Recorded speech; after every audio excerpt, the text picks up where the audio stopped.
Sans le cœur des hommes est obligé alors de laisser l'homme faire ce qu'il veut. Et quand l'homme s'en va et qu'il cogne la tête, après il revient au Seigneur et le Seigneur dit: je t'avais parlé, tu n'as pas écouté.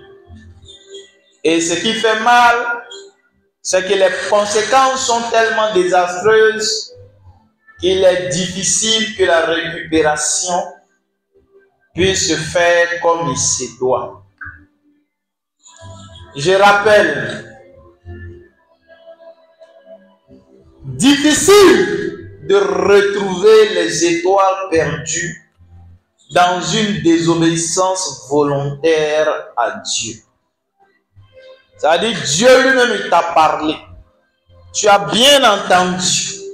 Tu sais très bien que c'est lui.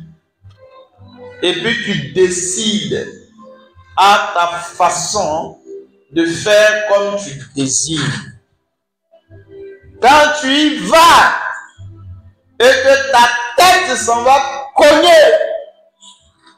tu vas supporter les dommages. Quoique Dieu va te pardonner. Quoique Dieu va te pardonner, mais tu vas supporter les conséquences de ta désobéissance. Ça fait mal. C'est pourquoi quand tu demandes la volonté de Dieu et que Dieu t'instruit correctement, ne t'amuse pas. Parce que le monde des ténèbres va se saisir de ce dossier-là comme étant un point clé. C'est-à-dire que toi, là, tu n'as pas droit à la grâce. Non. C'est-à-dire que tu es déjà au courant. Tu es déjà une personne avertie. Donc, étant une personne avertie qui est en train de jouer de cette manière-là, ah non, on ne s'amuse pas. Ils ne te font pas de cadeaux. Il dit que chaque personne qui le cherche d'une manière totale. Pas avec les yeux écarquillés de gauche à droite. Afin de toucher ce qu'il a donné. Car lui, Dieu, il a déjà donné. Dieu t'a déjà donné. Tu l'as. Tu le possèdes. Mais tu ne sais pas comment est-ce que tu vas faire afin de pouvoir l'utiliser, afin de pouvoir le déployer. Tu ne sais pas comment est-ce que vivre, le faire vivre. Tu ne sais pas comment est-ce qu'en profiter. C'est ce que tu ne sais pas. Sinon, lui, Dieu, il t'a déjà donné. Tu le possèdes déjà. Seulement, il y a un mode de vie qu'il veut. Il veut le mode de vie pour toi. Il veut ce mode de vie-là. Que tu puisses vivre. Que tu vives de la manière dont il le désire. Que tu vives de la manière dont lui, Dieu, il a prévu.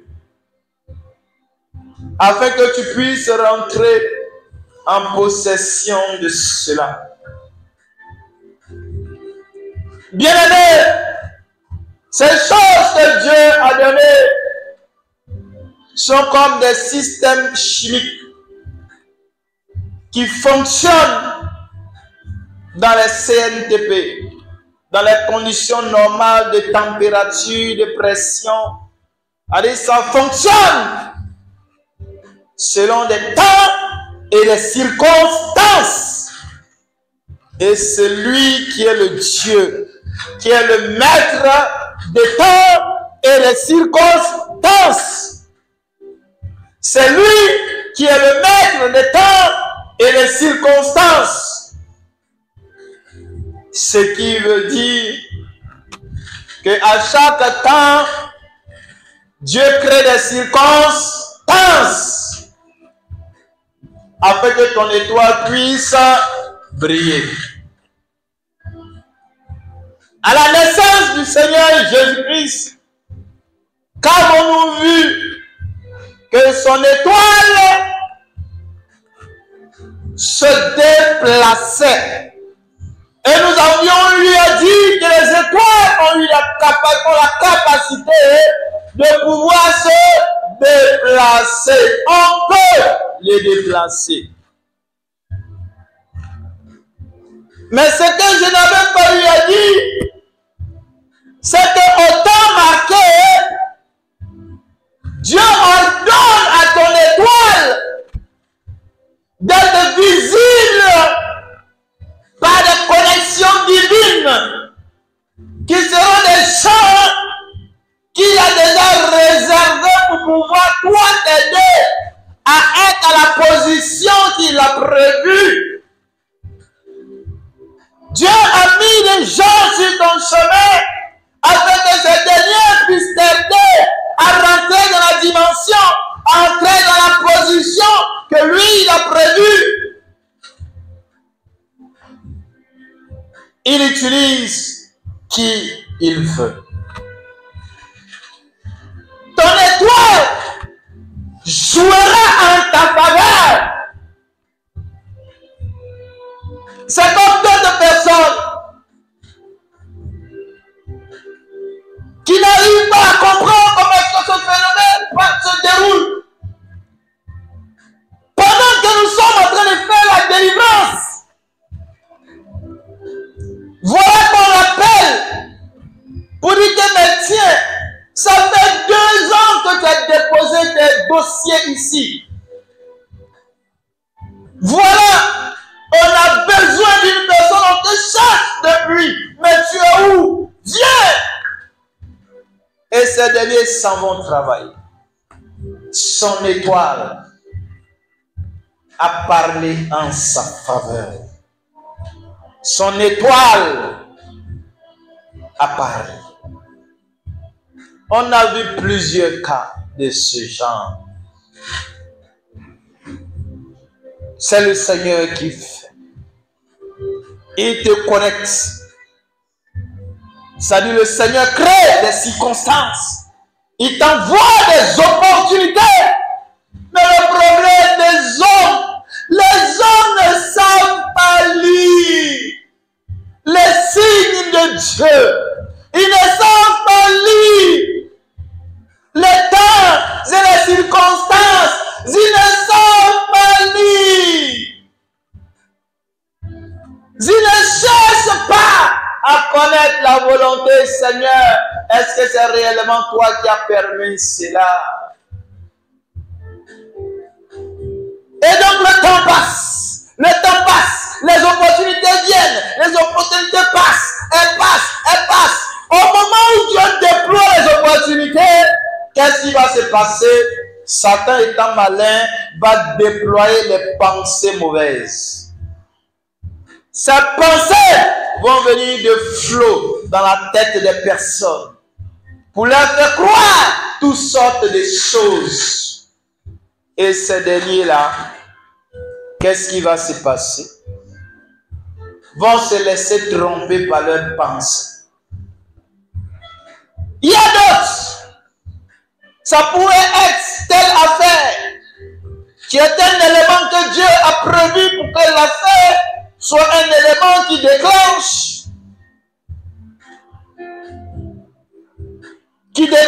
une percée dans leur vie.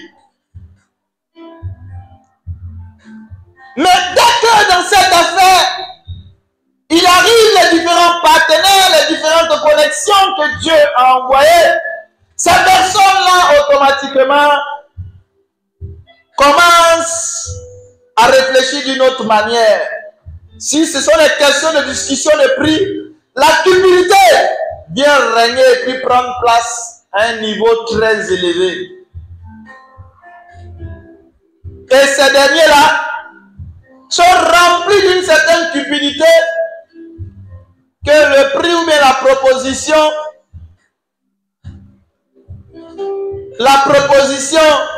qui leur est faite, ils trouvent tellement insuffisant. C'est-à-dire, ils se sont tellement élevés au-dessus et l'opportunité passe. Et après, les tarifs qui viennent, les propositions qui viennent sont tellement dérisoires que eux-mêmes, ils n'arrivent plus à comprendre. Et ils se retrouvent bloqués. Quand cela agit dans la vie des jeunes filles, quand le temps arrive, le temps, la saison de l'amour arrive, quand la saison du mariage arrive, le Seigneur, qu'est-ce qu'il fait? Il ouvre les vannes, va se pointer maintenant. Les prétendants de gauche, de droite viendront se présenter. Mais comme elle ne sait pas lire les signes et les temps de Dieu, alors elle reste dans ses pensées à elle et se dit: j'ai encore de la vie devant moi, je peux vivre comme je veux. J'ai les études à terminer, il faut que je puisse avoir le doctorat, que je commence à travailler, parce que le travail c'est mon premier mari. Elle reste calquée sur ce modèle de la vie de cette dame qu'elle a pu voir. Donc elle se dit que c'est ça, ce modèle que je veux être, sans savoir que pour elle, Dieu a prévu autre chose. Et que les bons prétendants, Dieu les a prévus pour un temps. Et que plus tard, les prétendants qui vont se présenter là, le temps sera déjà passé. Ça sera quelque chose que ce sera malgré elle. Quoique ne convenant pas à tous ses choix, elle se retrouve dans l'obligation de pouvoir accepter la main de tant ou de tel afin d'éviter le discrédit de la société sur elle. Elle préfère accepter de pouvoir vivre avec Moussa. Pourtant, la personne qu'elle aurait souhaité est Eric qui se trouve dans tel endroit. Je regarde, c'est à le Marocain parce que Eric est avec déjà tel. Le cœur lui fait mal. Tel m'a laissé. Alors il faut qu'obligatoirement je puisse lui montrer qu'il ne m'a pas laissé, ainsi que moi aussi, je suis une personne mariable qui est désormais dans un foyer, donc elle accepte, malgré elle, la personne qui vient, dans un but d'enlever le discrédit jeté par tel sur elle. Et voilà un couple qui se crée avec une mauvaise fondation. Bien-aimé, quand tu rates le temps, quand tu rates les circonstances que Dieu crée dans ta saison, tu vas finir par faire des compromis à la fin. C'est-à-dire des choses qui ne te conviennent pas, auxquelles tu es obligé de faire les compromis. Pardon. Crie au Seigneur afin que tu saches saisir les bonnes opportunités quand elles se présentent. Cherche à savoir est-ce que c'est le Seigneur qui te les envoie. Quand le Seigneur envoie, sache qu'il est le Dieu des temps et des circonstances qui travaillera à ce que tout puisse se dérouler à ton bonheur. Quoique les difficultés ne manqueront pas, mais si tu sais t'accrocher toujours à ce Dieu-là, tu garderas toujours ta joie. Si au nom de Jésus, au nom de Jésus-Christ, Au nom de Jésus. au nom de Jésus-Christ, Au nom de Jésus. au nom de Jésus-Christ, Au nom de Jésus. je proclame Je proclame que je marcherai. que je marcherai. Je marcherai Je marcherai dans les pas du Seigneur. dans les pas du Seigneur. Dans les pas du Seigneur. Les pas du Seigneur. Dans les pas du Seigneur. Les pas du Seigneur. Je marcherai. Je marcherai. Je marcherai. Je marcherai. Je marcherai Je marcherai. dans le temps du Seigneur. Dans le temps du Seigneur. Dans le temps du Seigneur. Dans le temps du Seigneur. Dans le temps du Seigneur. Dans le temps du Je Seigneur. répondrai. Je Je répondrai répondrai favorablement. favorablement. Favorablement Favorablement. aux opportunités. Opportunité. Aux opportunités Opportunité. que l'éternel Dieu, L'éternel Dieu. que l'éternel Dieu L'éternel Dieu. m'envoie. M'envoie. M'envoie. M'envoie. Je les saisirai. Je Je les saisirai. les Je saisirai. les saisirai. Je les saisirai. Je les saisirai. Au nom de, Jésus. au nom de, Jésus. au nom de Jésus. Jésus-Christ. Bien-aimé, comprends que la vie est faite d'opportunités. Et que Dieu, en son temps, te crée des opportunités. C'est à toi de les saisir, de savoir les saisir, de savoir que c'est Dieu qui te les a envoyés, de savoir que c'est Dieu qui te les a envoyés et de pouvoir saisir l'opportunité en question. Amen, amen. Amen. Aussi de savoir reconnaître que ce n'est pas le temps, ce n'est pas Dieu qui t'envoie, de savoir refuser. Il faut pouvoir connaître cela. Amen, amen. Amen. Ce n'est pas toutes les opportunités qu'il faut saisir. Il y en a, il faut savoir voir et puis dire non. Il y en a, quand tu vois, le Seigneur te convainc, tu sautes, tu prends place. Et tu verras comment est-ce que tu seras conduit. Tu verras comment est-ce que tu seras conduit. Bien-aimé, je vais te parler d'un fait. Nous sommes à notre 12e jour et nous avions développé comment est-ce que les manipulations d'étoiles s'effectuaient.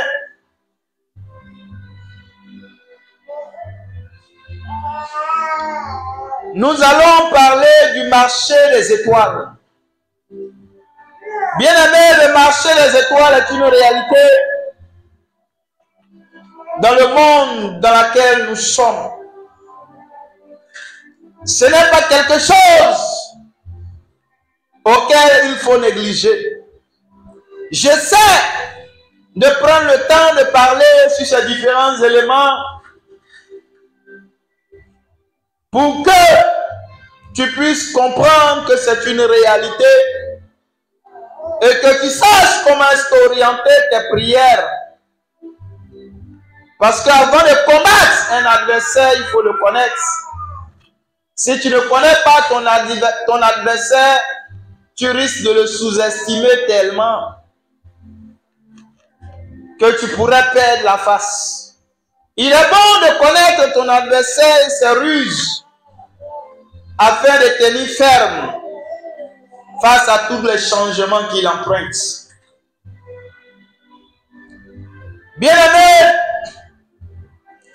nous allons lire le livre de Matthieu 21. Matthieu 21, le verset 12 à 15. Un lecteur de la Bible. Un lecteur de la Bible. Matthieu 21, 12 à 15. Matthieu 21, 12 à 15. Jésus entra dans le temple de Dieu. Il chassa tous ceux qui vendaient et qui achetaient dans le temple. Jésus entra dans le temple de Dieu. Il chassa tous ceux qui achetaient et qui vendaient Dans le temple. dans le temple. Il renversa les tables des changeurs Il renversa les tables des changeurs et les sièges des vendeurs de pigeons. et les sièges des vendeurs de pigeons. Et il leur dit, Et il leur dit, il est écrit, ma maison sera appelée une maison de prière. il est écrit que ma maison sera appelée une maison de prière. Mais vous, vous en faites une caverne de voleurs. Mais vous, vous en faites une caverne de voleurs.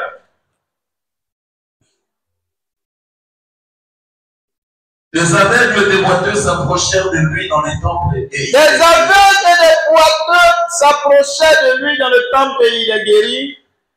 Mais les principaux sacrificateurs et les scribes furent indignés à la vue des choses merveilleuses qu'il avait faites. Mais les principaux sacrificateurs